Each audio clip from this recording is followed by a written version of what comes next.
Hey, what's going on, everyone? Franco Valkyria, welcome to the channel. Today, let's go straight into a nice first time. We're going back to first albums of bands. This time, if I'm not mistaken, this is the first album of Sumo. So here I have Night and Day. Let's check this together from 1982. Let's check this out. It was really difficult to find official stuff.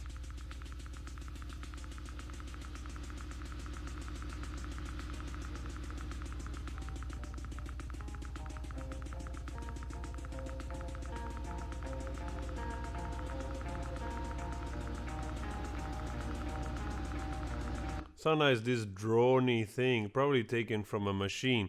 Seems like one of those engines or electrical motor or something that really has a purpose. And then you hear the guitar like with a different rhythm coming in it.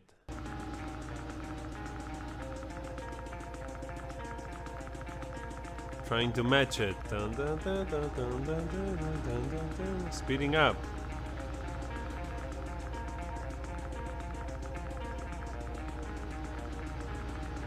It's funny because those they create frequency, and the droniness of that sound sometimes makes you. It's good for meditation, I think.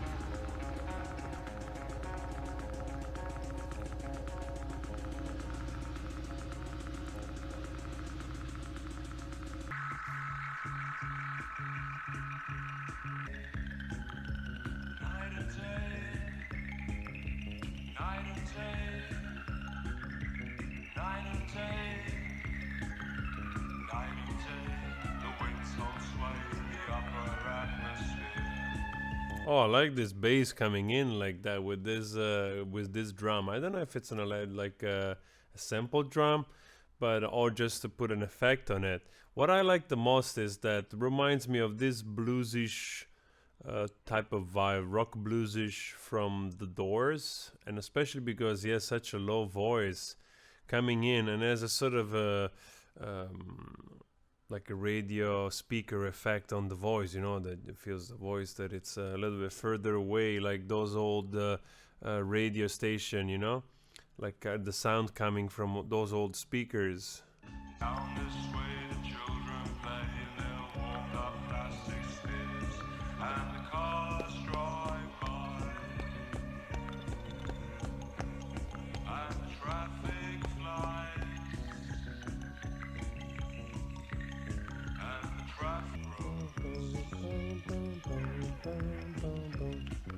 You walk into a room, you're bound to find me there. I like also all the other effects which they're taking place, you know, like those shaking rhythm things, or like it's a xylophone type of effect, you know. Also, I enjoy the watery effect here and there. And it reminds me a lot of also more psychedelic rock mixed with this new wave that was taking place in the, you know, in the punk scene and post-punk scene of the UK, you know, with all those new bands that started to come out in the early 80s. That's pretty cool. Obviously Joy Division, you know.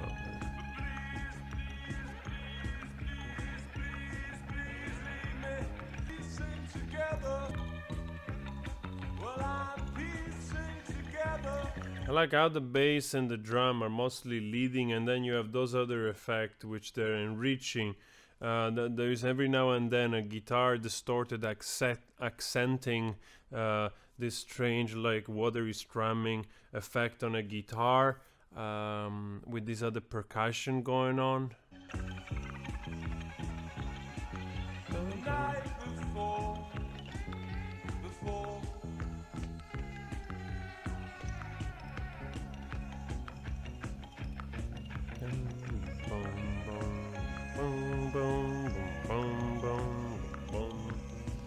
And also the voice seems like quite improvised, you know, it was just filling the gap here and there. It's quite vibey and very much still psychedelic.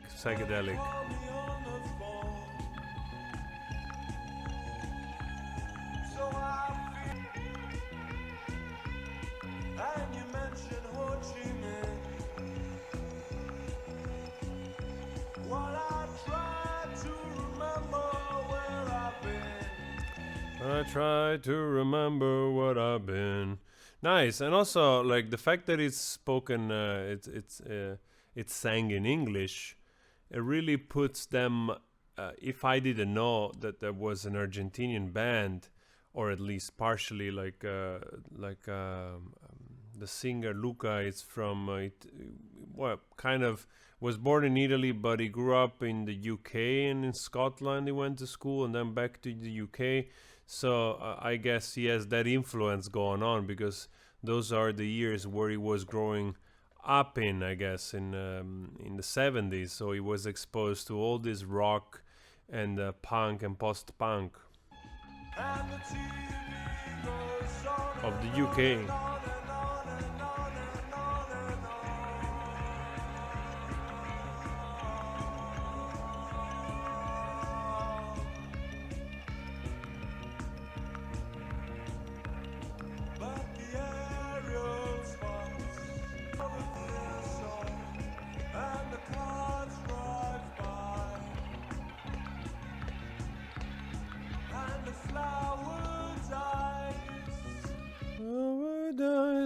Oh, I mean, you listen to this stuff. This is, I think I can understand why you guys tell me, especially from Argentina, that he was such a prominent figure in shaping up the sound of Argentinian rock. And it's because probably at the time there was no one doing this type of stuff, which was just literally happening in the UK. So as a movement worldwide was just happening in the moment.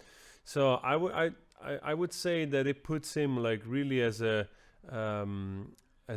founder of Argentinian rock in that respect, or 80s rock, you know, because he brought in the influence that he was already exposed to by growing up in the UK and immediately following and trying to ride the wave as it was happening. So, and also, I mean, I listened to this and I'm like, this could, you know, especially in English, in a way, it also it opens up the possibility of still being recognized posthumely, like after, like now, everywhere. The more of us discover this stuff, like I'm discovering it for the first time, you know what I mean? Like this type of music can have a new life, you know, if people start to associate, it's like, oh, look, there is this band that was associated with Joy Division or something, that they came from Argentina. So you regain a sort of new growth in terms of sharing this music. And I think it's a very positive thing. I really do. It's really nice to see music getting new fans and just reaching out, you know?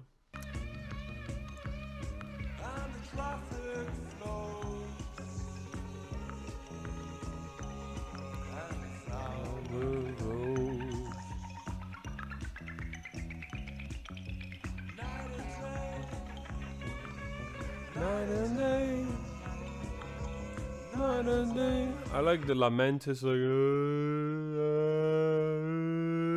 on underneath his voice when he goes night and day. Seems like somebody that it's either drunk or waking up.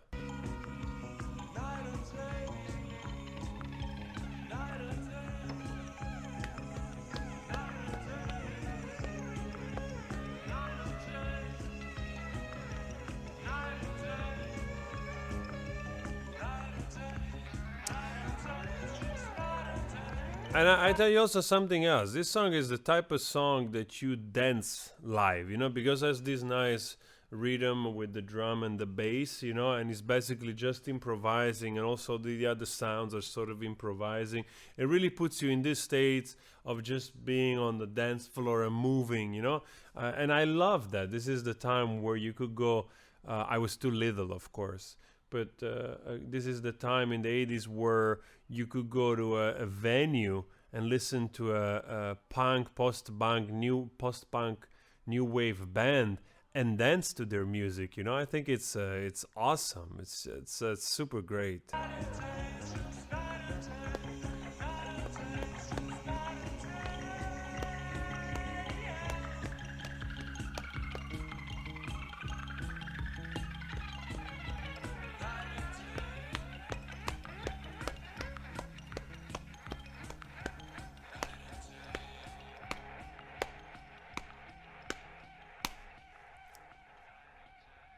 All right, we got to fade out like that. That's really nice. What a lovely night and day. What a lovely song.